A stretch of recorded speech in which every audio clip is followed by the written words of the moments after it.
But అప్పుడున్న generation గురించి చాలా బాగా చెప్పారు. ఆ నెక్స్ట్ జనరేషన్‌తో చాలా మందితో చేశారు. బాలకృష్ణ గారు, చిరంజీవి గారు, వెంకటేష్ గారు, నాగార్జున గారు. ఎస్పెషల్లీ మెగాస్టార్ చిరంజీవి గారు అంటే మీరు చూసింది ఆయన లైఫ్‌లో ఎంత కష్టపడి పైకొచ్చిందో కూడా చూసారు ఇండస్ట్రీలో ఇక్కడ. ఏం చెప్తారు ఆయన గురించి? మంచి వ్యక్తి అండి. ఏ డాట్ లేకుండా ఉండే మనిషి అండి ఆయన. వైట్ పేపర్‌గానే ఉన్నారు ఆయన. నాకిష్టం. కొందరికి ఎన్నో ఉంటే కూడా వాళ్ళు అది మెయింటైన్ చేసుకుంటా అలాగే ఉన్నారు చూడండి. అది నాకు చాలా ఇష్టం అండి ఆ పద్ధతిలో. హ్మ్. పెద్దగా నేను వీళ్ళని పొగిడితే కానీ, వీళ్ళని నేరులో వెళ్ళి చూస్తే కానీ అన్నది ఉండదు నాకెప్పుడు. మనసులో ఈ వ్యక్తి గుడ్ హ్మ్. అలా అనిపిస్తుంది. ఆయన ఫ్యామిలీ ఆయన కలిసి వర్క్ చేశారు కదా? చేసేదే. హ్మ్. ఎలా ఉంటది? అంటే వర్కింగ్ ఎక్స్‌పీరియన్స్ విత్ మెగాస్టార్ గారు అంటే, అంటే ఆల్రెడీ మీరు లెజెండరీ యాక్టర్స్ అది వేరే విషయం. బట్ ఇంకొక స్టార్‌తో చేసేటప్పుడు ఆహ్, ఇప్పుడు ఈ కొత్త తరం కదా! వీళ్ళతో ఎలా ఉంటుందో, టైమింగ్ ఎలా ఉంటుందో, ఇదంతా ఉంటది కదా! అలాంటప్పుడు ఆ స్టార్ మనకి సపోర్ట్ ఇస్తేనే చేయగలం ఫ్రీగా. నాకు అప్పుడంతా భయం ఎక్కువ అండి. నేను భయస్తురాలని నాకు సపోర్ట్గా ఉండేవాళ్ళు. ఈ అమ్మాయి భయపడుతుంది, ఈ అమ్మాయి చేయలేకపోతుంది అన్నది తెలుసు. ఇప్పుడైతే వయసు వచ్చింది కాబట్టి ధైర్యంగా చేసేస్తున్నాను. అప్పుడు చాలా భయపడేదాన్ని. హ్మ్. చాలా భయపడేదాన్ని అట్లాగే. డైలాగులు పెద్ద పెద్ద డైలాగులు వచ్చిందంటే దాన్ని 10 సార్లు మేకప్ రూమ్‌లో కూర్చొని చదువుకునేది. అక్కడికొచ్చి వాళ్ళు యాక్ట్ చేసి చూసి అట్టనే నిలిచిపోయేదాన్ని ఒక్కొక్కసారి. అట్లా ఎక్స్‌పీరియన్స్ వచ్చింది. బాలయ్య బాబు? ఆయన బిడ్డలాగా. కోపం వస్తే కోపం, సంతోషం వస్తే సంతోషం అట్లా అనమాట. ఏమని పిలిచేవారు బాలయ్య బాబు గారు? నన్నండి ఆ! నన్నేమన్నారంటే ఇక్కడ ఒక ఫంక్షన్ ఒకటి జరిగిందండి. ఆయనతో సినిమా ఏదో చేస్తే మీరే బిడ్డలాగున్నారు. మీకిద్దరు బిడ్డలు అన్నాడు. అప్పుడు చూసేటప్పుడు ఆయన. హ్మ్. వాళ్ళ నాన్నగారితో యాక్ట్ చేసిన పాత ఆర్టిస్టులని ఆయన చాలా ప్రేమగా అదొక ఫ్యామిలీలాగా ట్రీట్ చేస్తారాయన. అది చాలా సందర్భాల్లో చాలామంది చెప్పారు కూడా. ఆ! హ్మ్. ఆయన ఇంటికి భోజనానికి ఒకసారి వెళ్ళామండి. రామానాయుడు గారు, నేను, శోభన్ బాబు గారు. శోభన్ బాబు గారికి చాలా మంచి ప్రీతి నేనంటే. పిల్లల్ని షూటింగ్‌కి తీసుకొచ్చి వాళ్ళకి ట్యూషన్ చెప్పేదాన్ని. ఇదిగా వెరీ గుడ్ మదర్ అనేవాళ్ళనమాట. చాలా ఇష్టం ఆయనకి. ఓహ్! షూటింగ్‌కే తీసుకెళ్తారు. షూటింగ్‌కే తీసుకెళ్ళిపోయి మగాడి షూటింగ్ అప్పుడల్లా అక్కడే కూర్చొని చదువు చెప్పేదాన్ని షార్ట్‌కి హ్మ్. పిల్లలకి. హ్మ్. అప్పుడు చెప్పేవారు గుడ్ మదర్ శోభన్ బాబు గారంటేనే ఇండస్ట్రీలో రిచెస్ట్. కదా! చెప్తుంటారమ్మా ఆయన ఎవరికన్నా ఆయన పోగు చేసుకోని స్థలాలు కొన తెలుసండి అది. చాలా స్థలాలు కొన్నది ఆయన. హ్మ్. చాలా మంచి వ్యక్తి.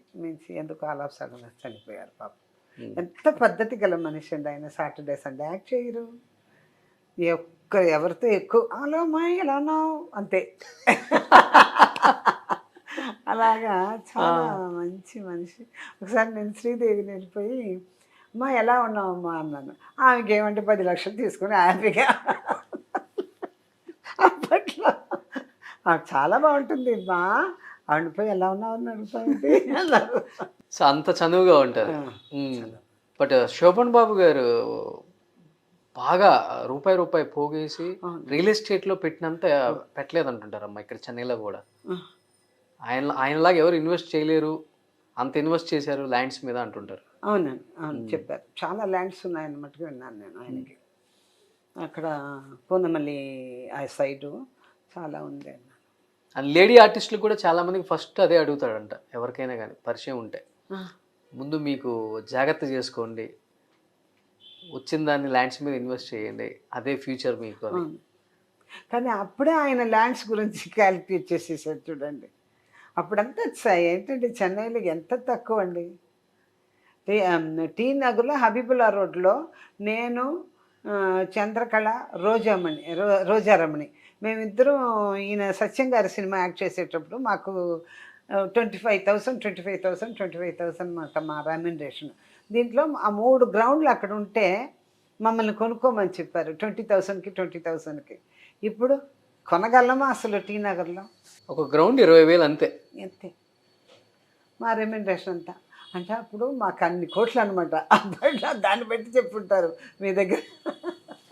ఒక గ్రౌండ్ ఇప్పుడు ఈజీగా 3-4 కోట్లు ఉంటుంది ఎక్కడ ఇక్కడే ఉందండి, ఈ ఏరియాలో. ఈ ఏరియాలోనే ఉందండి, ఇదే స్ట్రీట్లో ఉందండి. 3 కోట్లు 4 కోట్లు. టీ నగర్లో అమ్మ మీరు వేరే 8-9 కోట్లు అండి. బా 8-9 కోట్లు. అలా బాగా జాగ్రత్త చేసి ఎక్కువ గ్రౌండ్లు సంపాదించిన ఆర్టిస్ట్ ఎవరు, లేడీ ఆర్టిస్టులు మీ టైంలో? అందరే. అందరూ. చాలామంది మెడ్రాస్లో ఉన్న వాళ్ళు అందరూ వాళ్ళ సొంత వాళ్ళు ఏమార్చటం తప్ప ఇంకేమీ లేదు. బాగా సంపాదించుకున్నారు. వాళ్ళు చచ్చేంత వరకు వాళ్ళకు ఉంటుందండి. అంత పెద్ద ఆర్టిస్టులు అంతమందిని నాకు బాగానే ఒకందుకు తెలుసు. వాళ్ళ వయసు లేకపోయినా మంచిగా ఉన్నారు అందరూ. మీరు ఎన్ని గ్రౌండ్లు తీసుకున్నారు ఎప్పుడండి? అప్పుడు? ఏం తీయటం అమ్మటం. నా బ్యాంక్ వాడు ఉన్నాడే సిసి బ్యాంక్లో ఒక మేనేజర్ నా చెక్ పాస్ చేయకుండా 3 గ్రౌండ్లు పోయింది. అది వచ్చి అడుగుతాడమ్మా నా పని పోతుందమ్మా మీరు ఏమన్నా కేసు వేస్తే. ఏంటంటే నా బ్యాలెన్స్ ఎంత ఉంది నా బ్యాంకులో, నేను ఇచ్చిన చెక్కులు ఎంతో కాదు 40,000 30,000 అట్లే ఇచ్చానమాట. ఆయన డిసానర్ చేసేసాడు. చేయగానే వన్స్ పోయిందే నాది. ఆయన వచ్చి కాళ్ళు పట్టుకున్న విధంగా ఇదే హాల్లో వచ్చి ఏడ్చాడు. అప్పుడు పెద్ద ఇల్లుగా ఉన్నప్పుడు, బంగ్లాగా ఉన్నప్పుడు. ఇంకేం చేస్తాను, మానేసాను. ఇట్లా కొన్ని పోయింది నాకు. ఎవరన్నా ఇచ్చి ఇవ్వకుండా పోగొట్టుకుంది చాలా ఉన్నాయి ఇంకా. అది లెక్కలు లేదు. దానికి ఒక 2-3 పెళ్ళిళ్ళు చేయొచ్చు. ఇచ్చి పోగొట్టుకున్నది కానీ, దొంగిలించుకొని వెళ్ళిపోయింది కానీ, నేనుగా పోగొట్టుకున్నది కానీ, నగలు అట్లా చాలా. బట్ చాలానే ఉంది, హ్యాపీగా ఉన్నారులే. ఎందుకు అది నేను బాధపడుతున్నాను, తిరిగి వస్తుందో చెప్పండి. బాధపడతాను కావాలంటే రాదు కదా. ఎందుకు ఇంకా దాని గురించి ఆలోచించి మెదడు పాడు చేసుకోవటం. బట్ ఇప్పుడున్న హీరోల సినిమాలు చూస్తుంటారా తెలుగులో? చూస్తానండి. ఎవరు బాగా ఇష్టం మీకు ఇప్పుడు? సినిమా చూడను, కామెడీ సినిమాలో వచ్చే కామెడీలన్నీ చూస్తూ కూర్చుంటాను. గేమ్ షోలు ఉంటే అది చూస్తాను అనమాట.